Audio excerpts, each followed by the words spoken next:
যদি আপনি এই ডেটে জন্মগ্রহণ করে থাকেন, সেক্ষেত্রে আপনি জন্মগতভাবে কিছু অ্যানসেস্ট্রাল কার্স নিয়ে জন্মগ্রহণ করেছেন। আপনার সোল ডিসাইড করেছে এই ডেটে জন্মগ্রহণ করার, নিজেকে কার্মিক প্যাটার্ন থেকে মুক্ত করে নিজেকে হিল করার। হয়তো এই মোমেন্টে আপনি নিজেকে হার্ট ফিল করছেন, একাকিত্বে ভুগছেন, হয়তো কিছু অনুভব করছেন, কিছু কারণ খুঁজে পাচ্ছেন, কিন্তু সেটা অন্য কারোর সঙ্গে ব্যক্ত করতে পারছেন না। নিজের লাইফের কোনো পারপাসে খুঁজে পাচ্ছেন না আপনি।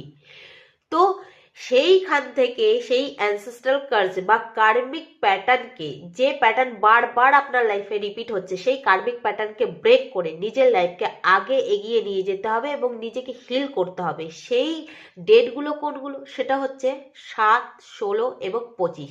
16 তো একটা কার্মিক নাম্বার আমরা জানি, এছাড়া 7 হচ্ছে কেতুর নাম্বার। এই ডেটে যদি আপনি জন্মগ্রহণ করে থাকেন, সেক্ষেত্রেও আপনি কার্মিক বন্ডে আবদ্ধ। এই কর্মাকে আপনার লাইফ থেকে রিলিজ করতে হবে।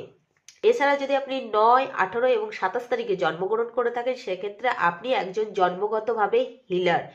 আপনি এই লাইফে এসছেন কিছু ইমোশনাল হিলিং নিয়ে, যেটা আপনার বংশ পরম্পরায় বংশগতভাবে আপনি পেয়েছেন। হয়তো আপনার বংশের আগের কেউ হিলিংয়ের বা হিলিং প্রসেসিংয়ে ছিলেন, সেখান থেকে আপনি পেয়েছেন।